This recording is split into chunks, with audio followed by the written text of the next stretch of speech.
Olá, meus amigos, sejam bem-vindos a mais uma aula de arte. Eu sou Anailson Mesquita, professor da Rede Estadual de Ensino, e estaremos juntos aqui nessa aula bem legal para falar um pouco sobre stop motion e arte digital. Olha só que bacana. Mas, professor, o que é stop motion? Esse nome é difícil, né? Mas para vocês que estão estudando inglês, não. Já já vocês vão estar falando fluentemente, né? Mas a gente vai entender um pouquinho o que é realmente esse stop motion, né? E a arte digital em si. Tranquilo? Então vamos lá. Bom, stop motion, né? Em inglês, como vocês já devem saber, é quadro a quadro, tá? É uma técnica de animação muito usada com recursos de uma máquina fotográfica ou de um computador. Olha só que bacana. Então, primeiro que a gente já sabe que para fazer um stop motion, a gente vai precisar de uma câmera. E câmera vocês têm, não é? No seu smartphone aí. E também de um computador. Por quê? Porque a gente precisa editar, né? Mas vamos entender um pouquinho mais, ó. Utilizam-se modelos reais, tá? Em diversos materiais, sendo os mais comuns a madeira de árvore, que tenha tronco, e a massa de modelar, tá? Eu não sei se vocês lembram, mas tem vários filmes aí que a gente pode observar que os desenhos, eles parecem desenhos feitos com massa de modelar, não é verdade? Então, esses filmes, eles foram construídos com a técnica do stop motion. Olha aí, que interessante. Mas, professor, que filmes são esses? Já já eu te digo. Fica ligado aí. Ó, no cinema, o material utilizado tem de ser mais resistente e maleável, né? Visto que os modelos precisam durar meses, porque eles passam meses também fazendo as gravações. Por essa razão, precisa ter uma durabilidade maior. Os eventos de moda para cada um, né, tem um desgaste diferente. Nem toda animação em stop motion é composta apenas por objetos, né?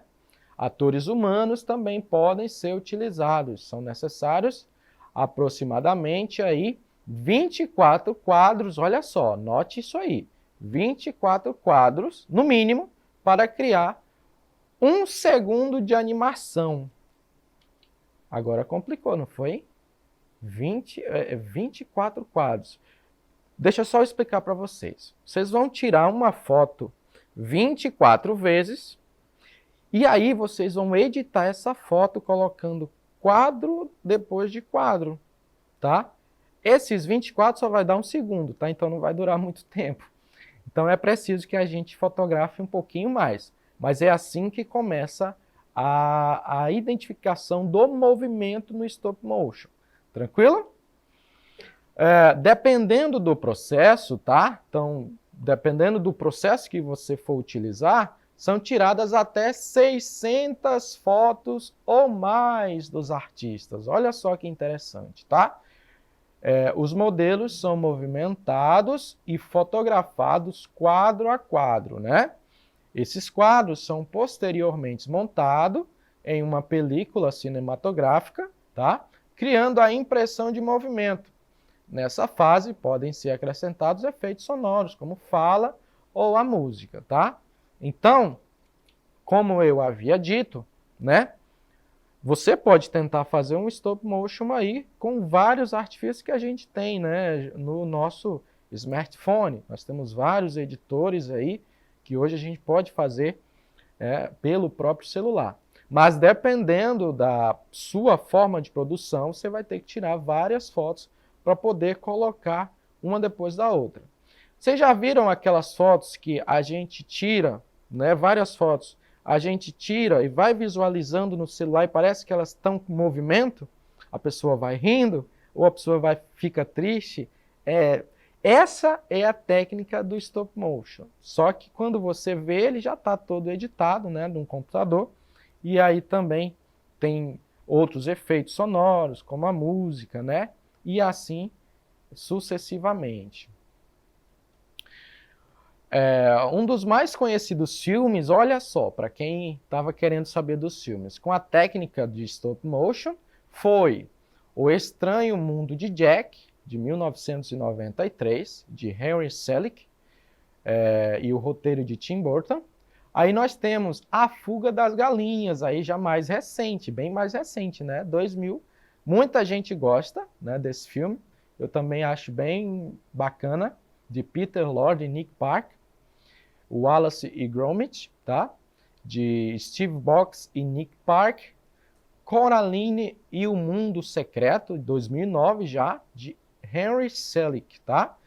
Nós temos também O Fantástico Senhor Raposo, de 2009, de Wes Anderson, além de A Festa do Monstro Maluco, 1967, já um pouquinho mais tarde, A Noiva Cadáver, aí, que muita gente conhece, né? 2005, e Frankenheimer, né? De 2012, já bem mais recente aí, dirigido, respectivamente, por Julius Bass e Henry Selick e Tim Burton, tá? Esses nomes, tá, gente, são nomes de filmes aí que utilizam essa técnica, tranquilo? Para você que não conhecia apenas um, como eu, né, alguns, A Fuga das Galinhas, e nós temos A Noiva Cadáver também, seria interessante procurar, tá? Na internet aí, a gente consegue achar facilmente esses outros filmes. E aí, na imagem, olha só, embaixo aí da imagem você pode ver essa moeda se mexendo aí, ó. Tá vendo? Essa foi, né? Isso é a técnica do stop motion, né? Ele coloca aí a moeda em vários locais diferentes e vai tirando as fotografias. Depois disso, ele junta. A gente pode observar que a gente consegue ver até movimentos, né? Não só na moeda, mas fora dela também, né? Nos outros contextos aí, tá bom? Foi também utilizado, tá? O stop motion nas aberturas das temporadas de 1979 de vários seriados, tá? Como El Chavo del Ocho, o Chaves, tá? Para quem não conhece, o Chaves, e o Chapolin também Colorado, tá? Foi utilizado aí nas aberturas, tá? Desses seriados. São várias as vertentes, tá? do cinema que utilizam essa técnica, mas ela é usada principalmente em trabalhos de animação, tranquilo? Então, o cinema utiliza, mas a gente também pode utilizar para fazer algumas animações, né, que sejam interessantes, tá? Aqui nós temos uma dica de como você pode também criar a sua animação em stop motion aí, tá? Olha só, como fazer uma animação em stop motion. Esse tipo de animação, apesar de parecer simples, a gente já viu que não é tão simples assim. Envolvem uma série de elementos para que tudo seja realizado de forma perfeita, tá? Os equipamentos base envolvem o uso de equipamento de gravação de imagem, ou seja, um celular, né? Uma câmera fotográfica, elementos a serem animados, aquilo que a gente quer animar, seja, né, um carro, uma mão, uma moeda, qualquer objeto, tá? Seja esse. E uma etapa de pós-produção, ou seja, depois que a gente faz as gravações desse objeto, aí nós vamos para a pós-produção, que é a edição do material, né, que nós temos que fazer. Para a captura da imagem, pode ser utilizado diversos equipamentos, o que vai ditar, o ideal é o tipo de finalidade, né? Porque tem influência da resolução do equipamento e do campo visual a ser capturado. Então aí nós temos que ter noção sobre qual é a natureza de que a gente vai fazer essa animação, tá? Se for algo profissional, então precisa de um equipamento mais profissional, mas se for algo mais não tão profissional assim, aí a gente pode usar aquilo que eu falei, nós podemos usar o nosso celular para a gente fazer, né, uma animação. Tranquilo? Reproduções cinematográficas vão exigir câmeras com especificações de alto desempenho e captura de detalhes, né? É o que a gente já falou aí para vocês. Nós podemos observar algumas imagens, tá, que a gente trouxe das pessoas fazendo as animações e como que elas utilizam, aí nós podemos observar que são profissionais, né, que estão fazendo um produto aí de alta qualidade, né, nas duas imagens, beleza? Bom, a arte digital, que também é o stop motion, tá? E existem vários modos de definir o conceito, né? Mas pode-se afirmar que a arte digital engloba toda e qualquer manifestação artística executada com a ajuda de meios eletrônicos, computadores, smartphones, né? Tablets ou similares. Tais aplicações artísticas podem estar expostas tanto em meios virtuais quanto em suportes tradicionais, tá? Como exemplos de manifestações artísticas, né, digitais, nós temos a web art, as ilustrações digitais, as técnicas de videomapping, os GIFs, né, e vários outros tipos de arte que a gente poderia estar aqui, mas não temos tempo, tá, gente? Bom, como que surgiu, né, essa arte? Ela surgiu aí já junto com o surgimento do computador, né? Foi possível devido ao surgimento das formas de artes contemporâneas que começaram a ganhar força no período pós-guerra, né?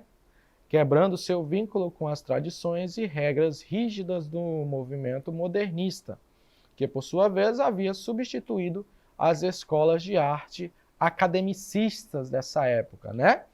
A evolução das técnicas e dos suportes apontava cada vez mais para formas de artes flexíveis, né? Aquelas que a gente pode fazer de várias formas inovadoras e que cruzassem barreiras consolidadas. Com o aparecimento dos primeiros computadores, de dimensões colossais, né? Aqui nós estamos falando do tamanho dos computadores e capacidade reduzida, né? Artistas de vanguarda viram um novo espaço de experimentação aberta. Então, como eu falei, surgiu aí também, né, junto com o surgimento do computador e das outras questões tecnológicas, tá? Um desses inovadores, tá, foi o alemão Friedrich, que com a ajuda de um algoritmo e um computador interpretou matematicamente a pintura High Roads and Brides, de Paul Klee, transferindo o resultado para uma mesa de desenho, tá? Então ele pegou esse algoritmo, interpretou, né, digitalmente e aí transportou para a mesa de desenho, beleza?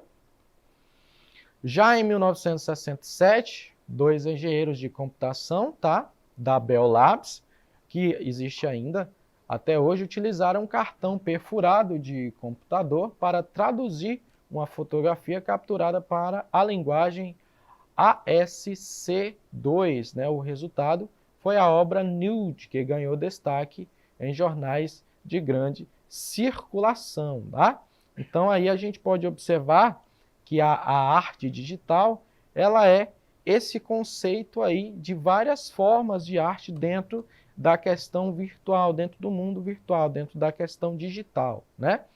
E aí nós temos aí, né, um exemplo também de arte digital, que é o desenho vetorial, né, que é imagens que podem ser facilmente diminuídas ou aumentadas conforme a necessidade do artista. Então, aquela imagem que você utiliza no seu computador, né, para colocar, aumentar ali e colocar em um lugar ou diminuir, também é um exemplo de arte digital, entre vários exemplos que a gente deu.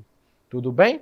Então, por hoje é só. Não esqueça de acessar a nossa plataforma Eduque e até a nossa próxima aula.